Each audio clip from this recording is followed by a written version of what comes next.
สบายดีพ่อแม่พี่น้องอันตอนนี้นะมามาส่งห่อส้มเหนือเฮอผลกาแฟผ้าสุกเพิ่นซื้ออุดหนุนอยู่ป้ารอดได้จังว่าขอข้อมกขอบเจอนะเพิ่นเคยเห็นนักคลิปเป็นยูทูบของแม่ยุ่งแล้วอย่าลืมนะพวกเจ้ากดติดตามเขาเด้อ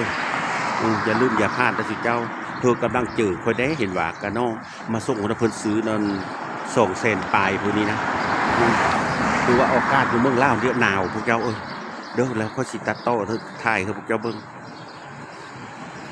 อันนี้นะอาหารกาแฟสุกถาวรบ่นี่มันมีเยอะเห็นไปเลยพวกเจ้า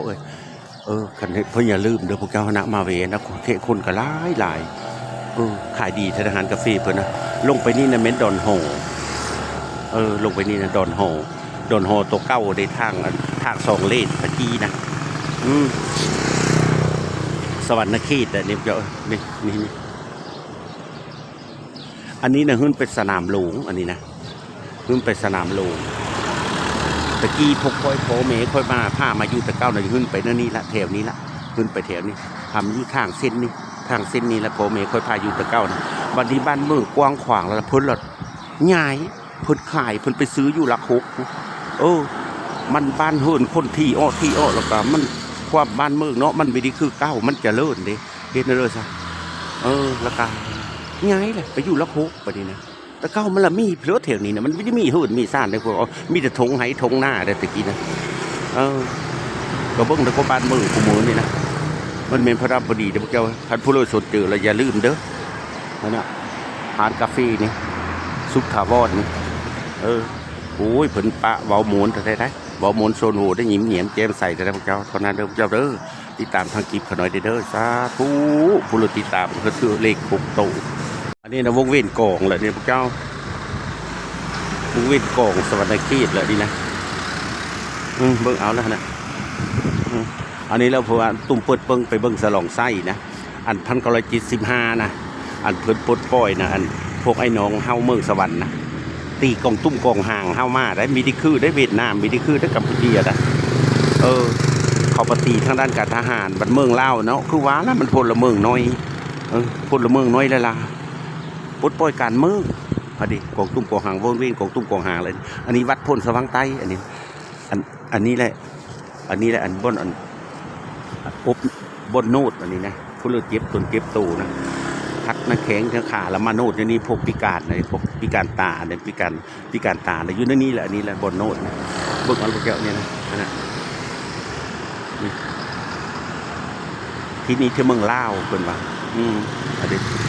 เพื่อจะมนไปอยู่เมืองลาวเพื่อจะนอนจะข่าวเมืองฝรั่งนะเป็นวันมันทื่อเลยเนาะสู้ถ้าเราดูนี้ก็หนาวได้ในน้อยนึงนะเยอะหนาวน้อยนึงเด้อติดตามทั้ง2คนเด้อเจ้าเด้อกดติดตามเขาเด้อสาธุ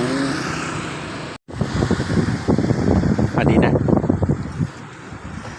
อันนี้วงเวียนอาเซียนวงเวียนอาเซียนนี่ทางเข้าบึงว่าอันนี้นะจนในผลพัฒนาให้สิ่งงามได้ตัวนี้นะอันนี้มันเป็นส่วนยาเนี่ยส่วนธารณะเพิ่นยังพัฒนาอยู่อันนี้วงเวียนอาเซียนเนี่ย10 ประเทศอาเซียนนะร่วมทั้งติมอร์เลสเตกับ11 ประเทศเนาะติมอร์เลสเตธรรมดามัน10 ประเทศแล้วมันติมอร์เลสเตอีกเป็น11นะพวกเจ้าอันนี้นะวงเวียนอาเซียนเนี่ยนะทุกประเทศทุกประเทศอยู่นั่นนี่ละจากอินโดนีเซียลาวเวียดนามฟิลิปปินส์บรูไน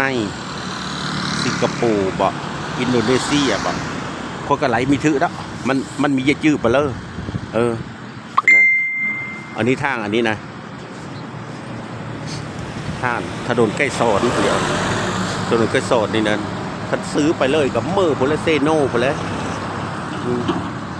แยกไปเวียงจันทร์ขึ้นไปเวียดนามตัวแยกตัวนี้นะตัวนี้กับวงเวียนตัวนี้ก็ซื้อไปทั้งนาฟ้าเบิ้งนั่นนะแม่นลงปักซี่จำปาสักล่าวไตขนาดแล้วพวกเจ้าคือว่าเมืองลาวกับพัฒนาไปก้าวหนึ่งค่อยเป็นไปเนาะพวกเจ้าเนาะสวรรค์เขตซิตี้นะนี่แหละบ้านเมืองเขากะซัมนีละ